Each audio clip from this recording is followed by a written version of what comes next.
Hello students, कैसे हैं आप सब लोग। उम्मीद करती हूँ सब अच्छे होंगे और स्वस्थ होंगे।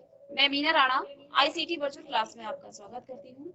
तो स्टूडेंट्स, हम पढ़ रहे हैं क्लास 12th का मैथ्स और यहाँ पर हम प्रीवियस ईयर पेपर्स को यहाँ पर डिस्कस करेंगे आज की क्लास में। तो पेपर को देखने से पहले हम थोड़ा सा टॉपिक पर बात करेंगे कि कौन कौन से आपके क्लास 12th में टॉपिक है और किस टॉपिक से कितने मार्क्स के आपके क्वेश्चन आने वाले हैं, जिससे आप अपनी प्रिपरेशन जो है बहुत अच्छे से करें। और जिस भी चैप्टर को आपको लगता है कि ये हमें बहुत अच्छे से आता है तो उसको हम बहुत अच्छे से करें। और जिन चैप्टर को आपको टफ लगता है, और देखिए जैसे यहाँ पर आपको मार्क्स दे रखे हैं। रिलेशन इन फंक्शन पहला आपका चैप्टर है, दूसरा चैप्टर है अलजेब्रा, कैलकुलेशन इसके बाद थर्ड है, vector and 3D geometry, linear programming, और इसके बाद आपका प्रोबेबिलिटी है, और इंटरनल असेसमेंट आपका होता है 20 मार्क्स का। तो देखिए रिलेशन एंड फंक्शन आपका 8 मार्क्स का होगा, अलजेब्रा आपका 10 मार्क्स का आता है, कैलकुलेशन आपका 35 मार्क्स का आता है। तो देखिए यहाँ पर कैलकुलेशन का कितना बड़ा भाग रोल है, ठीक है, कि आप कैलकुलेशन को यदि आप कर देते हैं, कैलकुलेशन के अंदर जितने भी आपके चैप्टर आते हैं उन चैप्टर को यदि आप करते हैं तो आपका काफी जो मार्क्स है वो काफी कवर हो जाते हैं, क्योंकि सबसे ज्यादा मार्क्स आपका कैलकुलेशन में ही आता है। और इसके बाद देखिए वेक्टर एंड 3D ये आपका इजी चैप्टर है, ठीक है। इसके बाद आपका कैलकुलस का, अलजेब्रा का, ये इजी ही चैप्टर है, ठीक है। लीनियर प्रोग्रामिंग भी आपका इजी 5 नंबर का यहाँ से आएगा, प्रोबेबिलिटी आपका 8 मार्क्स का आएगा, और इंटरनल असेसमेंट आपका 20 मार्क्स का आएगा, ठीक है।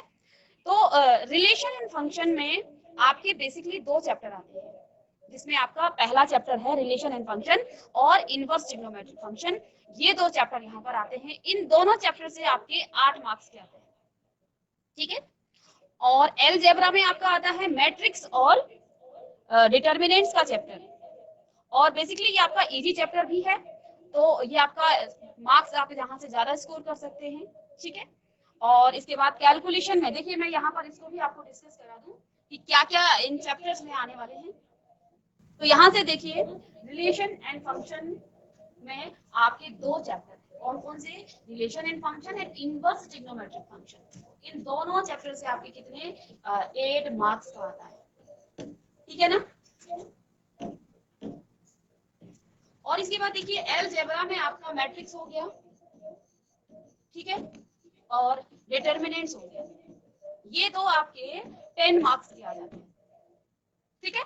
तो ये आपको एक अपने माइंड से बना के रखना है कि क्या क्या हमें किस किस चैप्टर में करना है, ठीक है। Relation in function and inverse trigonometric आप जो फंक्शन है वो आपका 8 मार्क्स का आएगा।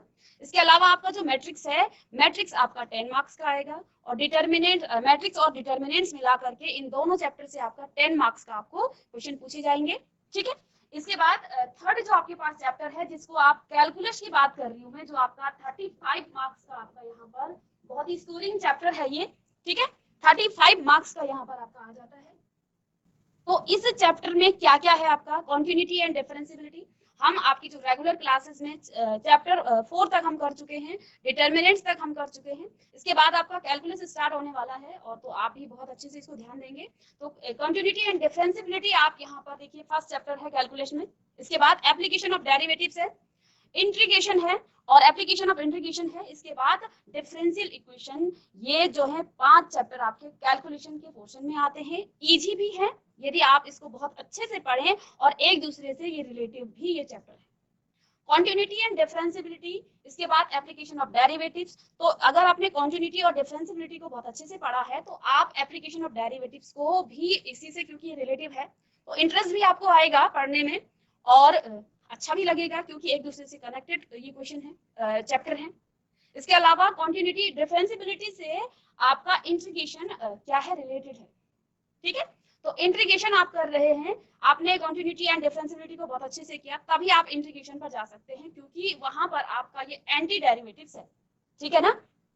तो फिर आप इसको भी अच्छे से कर पाएंगे इंटीग्रेशन को। इंटीग्रल बहुत ही अच्छा चैप्टर है, और आगे आपकी जो कॉम्पिटिटिव एग्जाम है वहां पर भी ये आपके क्वेश्चन इनमें से आते हैं। इसके बाद आपका एप्लीकेशन ऑफ इंटीग्रेशन है, इंटीग्रल से, तो इसका एप्लीकेशन भी यहाँ पर इससे रिलेट है।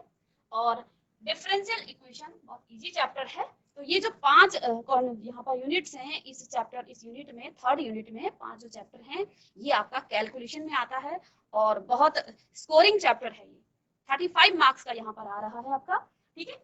इसके बाद देखिए नेक्स्ट चैप्टर है आपका वेक्टर एंड 3 डायमेंशनल ज्योमेट्री, ठीक है।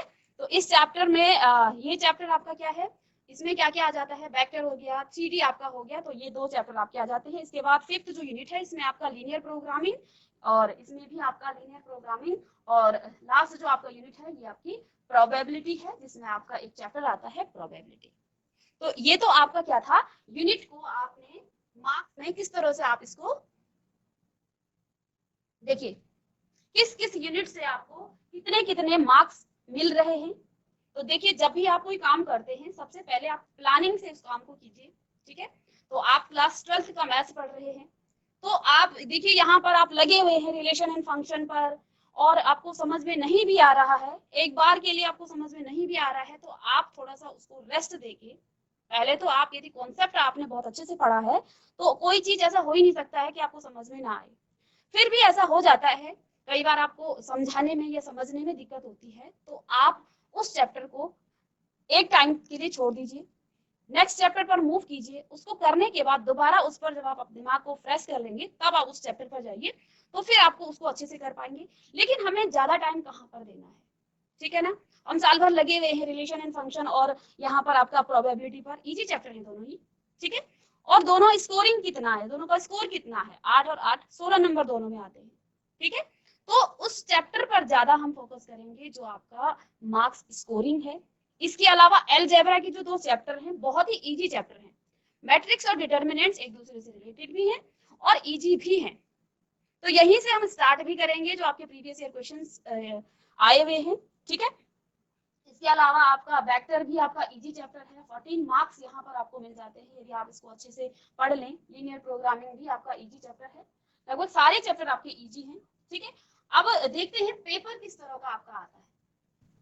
तो ये आपका 2024 का मैथमेटिक्स उत्तराखंड बोर्ड का आपका एक पेपर का यहाँ पर, जिसमें आपके कुछ डायरेक्शन दिए हुए हैं, वो आपका है क्या क्या इस पेपर में आता है, कितने कितने मार्क्स के आते हैं, मार्क्स का डिस्ट्रीब्यूशन कैसे होता है वो मैंने आपको बता दिया है चैप्टर वाइज, कि किस चैप्टर से आपका कितने मार्क्स के क्वेश्चन आते हैं, ठीक है। अब यहाँ पर देखिए इस प्रश्न पत्र में कुल 24 प्रश्न हैं और सभी प्रश्न अनिवार्य हैं, ठीक है। कुछ यहाँ पर आपको निर्देश दिए हैं और क्या लिखा है कि 24 यहाँ पर कुल आपके प्रश्न है, सभी प्रश्न आपको सॉल्व करने हैं, ठीक है। इसके अलावा प्रश्नों हेतु निर्धारित अंक उनके सम्मुख अंकित है, जो भी प्रश्न आपको दिया है उनके सामने कितने मार्क्स का वो क्वेश्चन है वो आपको सामने पे क्वेश्चन के सामने दिया है, ठीक है। प्रश्न संख्या 1 बहुविकल्पीय है, मल्टीपल चॉइस आपका क्वेश्चन होंगे, जिसमें आपके एक क्वेश्चन के लिए 4 आंसर दिए होंगे, 4 में से आपका एक क्या होगा, सही उत्तर होगा, उसी को आपने चुनना है, ठीक है। तो यहाँ पर देखिए इस प्रश्न पत्र के खंड के इस प्रश्न के प्रत्येक खंड के उत्तर में 4 विकल्प दिए हैं, जो कि मैंने कहा अभी, सही विकल्प के लिए आप क्या करेंगे, उत्तर पुस्तिका में उसको अपना लिख लेंगे, ठीक है। तो ये है आपका। इसके बाद प्रश्न संख्या 1 का प्रत्येक खंड 1 अंक का है, प्रश्न 1 आपको 1 अंक का मिलेगा, ठीक है। प्रश्न संख्या 2 से लेके, ठीक है ना, 2 से लेके 7 तक भी आपका 1 अंक का ही होगा, लेकिन वहां पर वो आपका मल्टीपल चॉइस नहीं होगा, आप उसको सॉल्व करके बताएंगे, छोटे क्वेश्चन होंगे लेकिन 1 मार्क्स का ही यहाँ पर आपका होगा, ठीक है। इसके बाद प्रश्न संख्या 8 से लेके 12 तक 2 अंक का, 1 से लेके और यहाँ पर 6 तक आपके क्या है, मल्टीपल है, और ये भी आपके 1 नंबर के हो जाएंगे। 2 से लेके 7 तक आपके जो क्वेश्चन नंबर 2 की, ठीक है ना, क्या लिखा है, प्रश्न संख्या 2 से 7 तक अंक 1 के क्या होंगे, 1 अंक का है ये, लेकिन ये मल्टीपल चॉइस आपका क्वेश्चन नहीं है, ठीक है। एक के अलग अलग पार्ट है, ये तो आपका मल्टीपल चॉइस क्वेश्चन हो गया, ठीक है ना। तो इसमें भी आपका 1 मार्क्स का ही होगा। 8 से लेकर 12 तक 2 अंक के, 8 से 12 तक आपके 2 अंक के क्वेश्चन होंगे, जिनको आपने सॉल्व करके बताना है, ठीक है। इसके बाद देखिए 13 से लेके 18 तक, 13 से और 18 तक आपके पास क्या हो जाएंगे, 4 अंक के क्वेश्चन हो जाएंगे। यानी कि आप देख पा रहे हैं आपके पास क्वेश्चन नंबर 1 1 मार्क्स में आ रहा है, उसके भी अलग अलग पार्ट्स दिए हैं। इसके बाद क्वेश्चन नंबर 2 से लेके 7 तक आपको 1 मार्क्स का ही क्वेश्चन होगा, लेकिन ये आपका मल्टीपल चॉइस नहीं होगा, बहुविकल्पी नहीं होगा, इसको आपको सॉल्व करना होगा। ठीक है। इसके बाद 8 से लेके 12 तक आपके पास 2 मार्क्स के क्वेश्चन आएंगे। 13 से लेके 18 तक आपके पास क्या होगा, 4 नंबर के क्वेश्चन होंगे। ठीक है। इसके बाद क्या कहा है, 19 से लेके 24 तक, 19 से लेके 24 तक आपके पास 5 अंक का क्वेश्चन होगा। ये आपका 5 नंबर का क्वेश्चन होगा, जिसमें प्रश्न संख्या 24 केस आधारित आपका प्रश्न आता है। अब आपके केस आधारित कुछ प्रश्न भी आ रहे हैं जिनको आपने सॉल्व करना है। इस प्रश्न पत्र में समग्र में कोई विकल्प नहीं है, यानी कि पूरे क्वेश्चन में ऐसा नहीं है कि आपको पूरा क्वेश्चन यहाँ पर ऑप्शन में दिया जाए कि या तो ये कीजिए या तो ये कीजिए। तो यहाँ पर क्या है, तथापि कतिपय प्रश्नों में आंतरिक विकल्प प्रदान किए गए हैं। जो आपके बड़े क्वेश्चन होते हैं 5 मार्क्स के, उसमें आपको 2 क्वेश्चन दिए होते हैं और उसमें बीच में और लिखा होता है कि यदि आप या तो आप इस क्वेश्चन को सॉल्व कीजिए या दूसरे क्वेश्चन को सॉल्व कीजिए। तो ऐसा इसमें लिखा हुआ है। तो ये आपके पेपर का पूरा कितने यहाँ पर क्वेश्चन हैं और कितने कितने मार्क्स के कितने कितने क्वेश्चन आते हैं, तो ये यहाँ पर आपने पेपर को डिस्कस कर लिया है। अब देखिए पेपर हम अभी देखिए आपका सिलेबस इतना नहीं हो पाया है, तो हम एक चैप्टर को उठाते हैं जिसमें आपका अलजेब्रा का चैप्टर है। ठीक है। कुछ क्वेश्चन देख लेते हैं इसके ही। तो यहाँ पर देखेंगे आप क्वेश्चन आपको दिए हैं। ठीक है। क्वेश्चन में आपका क्वेश्चन नंबर 1 है, इसमें आपके ये क्वेश्चन जो दिए हैं, ये जो क्वेश्चन आपको गिवन है ये आपके मल्टीपल चॉइस क्वेश्चन है। ये आपका जैसे इनवर्स ट्रिग्नोमेट्री का क्वेश्चन हो गया, ये आपका मैट्रिक्स का क्वेश्चन हो गया, ऐसे ही यहाँ पर ये आपका क्वांटिटेटिव एंड डिफरेंशिएबिलिटी का क्वेश्चन हो गया। ठीक है। ये आपका डिफरेंशियल इक्वेशन का क्वेश्चन हो गया, ये आपका इंटीग्रेशन का क्वेश्चन हो गया। तो अलग अलग चैप्टर से आपके यहाँ पर क्वेश्चन आते हैं। ठीक है। तो ये आपकी मल्टीपल चॉइस है, आप देख पा रहे हैं एक क्वेश्चन लिखा है और उसके 4 यहाँ पर विकल्प दिए हैं। उन विकल्पों में से आपने सही विकल्प को चुनना है और इसका आंसर बताना है। ठीक है। और यहाँ पर देखिए, ठीक है, और इसके बाद देखिए आपके यहाँ जो तक ये पार्ट्स हो गया है। क्वेश्चन नंबर 2 में आपको यहाँ पर डायरेक्ट क्वेश्चन दिए हैं और इन क्वेश्चन को आपने सॉल्व करके बताना है, इनको सॉल्व करना है। ठीक है। ऐसे ही आपके पेपर है, मैं इसको आपको इसके बाद दिखा दूंगी। ठीक है। पूरा पेपर मैं आपको यहाँ पर दिखा दूंगी। अभी देखिए हम जो टॉपिक यहाँ पर करेंगे, देखिए मैंने आपको टॉपिक डिस्कस किया था यहाँ पर। ठीक है। और पूरा पेपर हम यहाँ पर सॉल्व अभी एक क्लास में नहीं कर सकते हैं, तो मैं यहाँ पर सबसे इजी जो आपका देखिए, जब भी आप पेपर सॉल्व करते हैं तो आप इजी क्वेश्चन को पहले करते हैं। इजी क्वेश्चन करने से आपका कॉन्फिडेंस लेवल बढ़ जाता है। यदि आप पेपर में वो क्वेश्चन करें जो आपको टफ लगे, तो उसके बाद जो इजी क्वेश्चन होते हैं वो भी आपको फिर उनमें भी आप कंफ्यूज हो जाते हो, फिर क्योंकि आपका जो कॉन्फिडेंस है वो आपका थोड़ा सा लो हो जाता है।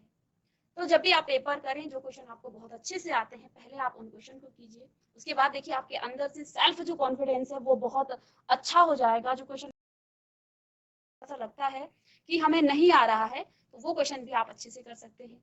अलजेब्रा यहाँ पर सबसे इजी आपका चैप्टर है, जिसमें आपके मैट्रिक्स और डिटर्मिनेंट्स आपके 2 चैप्टर आ जाते हैं। ये हम रेगुलर क्लासेस में भी कर चुके हैं, रिलेशन एंड फंक्शन भी हम कर चुके हैं, लेकिन इसको मैं अलजेब्रा की बात कराऊंगी। इसकी जो प्रीवियस ईयर क्वेश्चंस हैं, तो यहाँ से आपको पता चल जाएगा कि किस टाइप के क्वेश्चन आपको प्रीवियस ईयर में पूछे जाते हैं।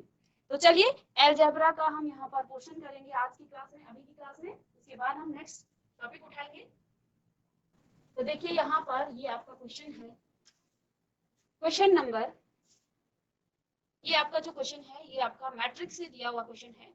और इस क्वेश्चन में आपको क्या दिया है, ए मैट्रिक्स आपको दिया है, बी मैट्रिक्स भी आपको दिया है।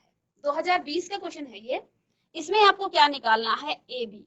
तो जब हमने रेगुलर क्लासेस की थी मैट्रिक्स की, तो हमने क्या कहा था, मैट्रिक्स में आपका मल्टीप्लिकेशन इंपॉर्टेंट है, क्योंकि ये आपको डिटर्मिनेंट्स में भी काम आएगा और मैट्रिक्स में तो काम आता ही है।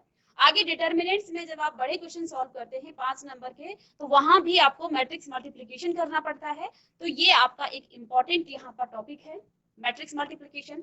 अब मैट्रिक्स मल्टीप्लिकेशन के लिए अब मैं थोड़ा सा इसके कॉन्सेप्ट पे जाऊंगी। तो जब भी आप 2 मैट्रिक्स को क्या करते हैं, मल्टीप्लाई करते हैं, जब भी आप दो मैट्रिक्स को आप मल्टीप्लाई करते हैं, देखिए यहाँ पर ए और बी आपका मैट्रिक्स है, इसका मतलब क्या है, ए मल्टीप्लाई बाई बी। ठीक है, अब मैट्रिक्स मल्टीप्लिकेशन के लिए ऑर्डर ऑफ मैट्रिक्स बहुत मैटर करता है। क्या मैटर करता है, आप दो मैट्रिक्स की मल्टीप्लाई तब तक नहीं कर सकते हैं जब तक कि उनकी ऑर्डर ऑफ मैट्रिक्स सेम ना हो। यानी आपके पास यदि दो मैट्रिक्स हैं तो ऑर्डर सेम का मतलब क्या है, क्या होना चाहिए, यहाँ पर यदि मैं क्या लिखूं, ए जो मैट्रिक्स है ये m इंटू n है, m इंटू n, ये क्या है, इसका ऑर्डर है, मल्टीप्लाई बाय बी मैट्रिक्स आपके पास है m इंटू n, इस तरह से। ठीक है, दो यहाँ पर आपके पास क्या है, मैट्रिक्स है, ये इसका क्या है, नंबर ऑफ रो, ये क्या है, नंबर ऑफ रो, और ये क्या है, n क्या है यहाँ पर, नंबर ऑफ कॉलम। ठीक है, ये नंबर ऑफ कॉलम है और ये नंबर ऑफ रो है। ए मैट्रिक्स के नंबर ऑफ कॉलम और बी मैट्रिक्स के नंबर ऑफ रो यदि सेम है, तभी उन दोनों मैट्रिक्स का हम क्या कर सकते हैं, मल्टीप्लाई कर सकते हैं।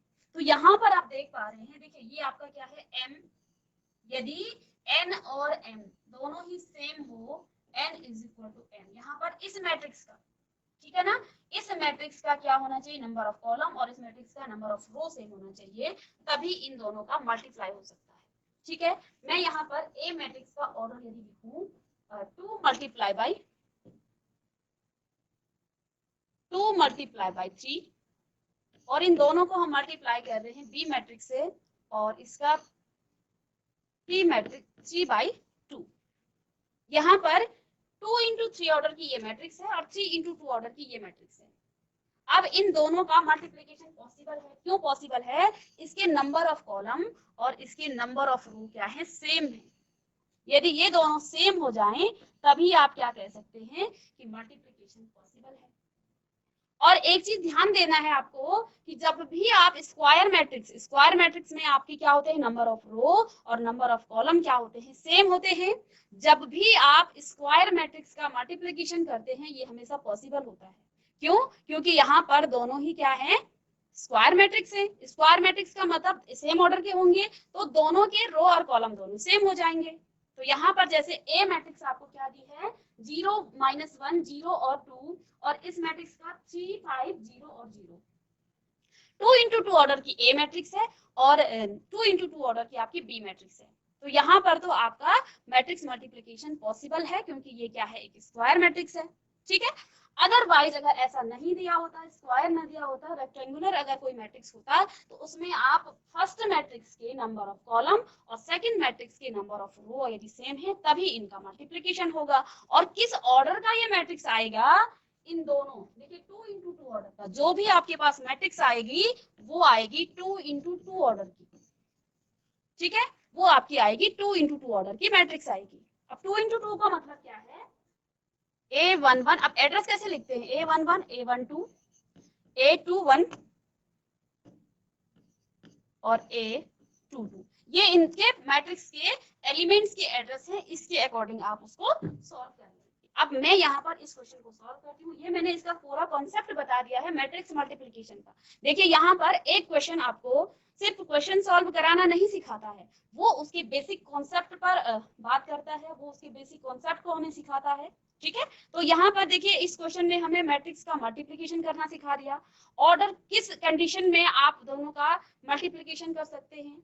स्क्वायर मैट्रिक्स यदि हो तो हमेशा ही वो पॉसिबल होता है मैट्रिक्स मल्टीप्लिकेशन। देखिए यहाँ पर तो मुझे ए भी निकालना है, तो कभी ऑप्शन में आ जाता है आपको इस तरह का कुछ क्वेश्चन दिया जाए और ऐसा लिखा जाए कि मैट्रिक्स मल्टीप्लिकेशन आपका पॉसिबल ही ना हो, तो उस केस में आप ऑर्डर को देखेंगे। बाकी यहाँ पर तो आपको दिया है कि आपने ए भी निकालना है यानी कि पॉसिबल है।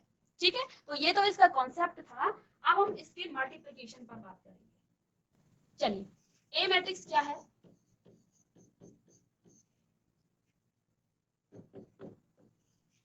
जीरो माइनस 1 0 और 2, ठीक है, और बी मैट्रिक्स आपका क्या है, 2 5 0 और 0।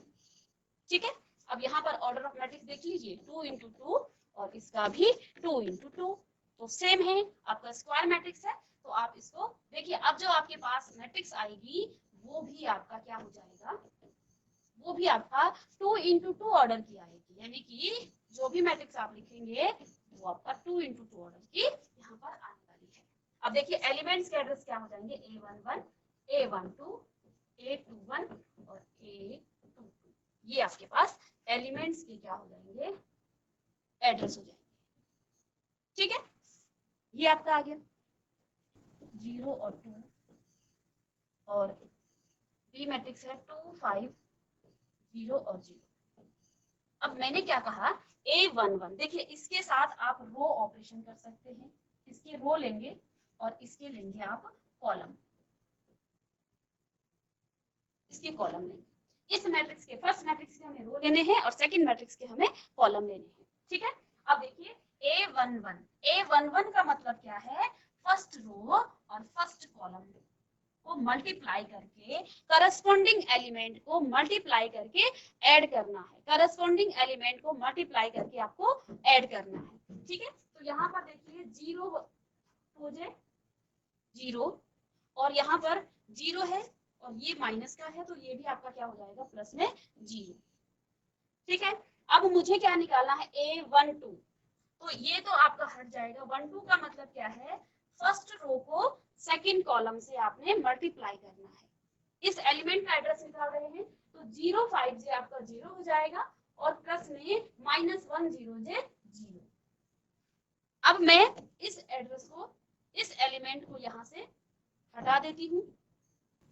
अब मुझे निकालना है A21। A21 का मतलब क्या है, 2, यानी कि सेकंड रो। यहाँ पर क्या कहा, इसके साथ रो ऑपरेशन करेंगे और इसके साथ कॉलम ऑपरेशन।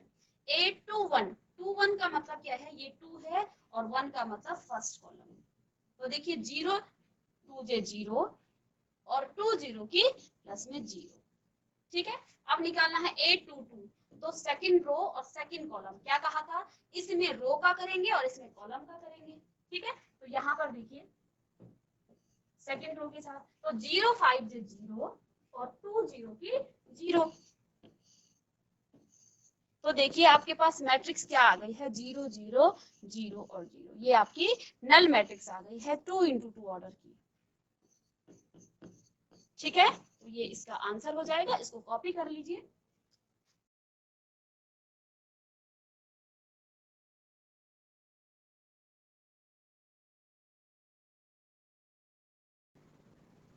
तो यहाँ पर देखिए स्टूडेंट्स, हमने मैट्रिक्स का एक टॉपिक लिया, उसका कॉन्सेप्ट और उस पर बेस्ड कैसा क्वेश्चन आपको दिया जाता है बोर्ड एग्जाम में। ये आपका उत्तराखंड बोर्ड का क्वेश्चन है, तो इस तरह के क्वेश्चन पूछे जाते हैं। नेक्स्ट क्लास में हम इसी पे आगे की जो क्वेश्चन है उनको डिस्कस करेंगे। तो मिलेंगे नेक्स्ट लेक्चर में, तब तक के लिए thank you and have a nice day.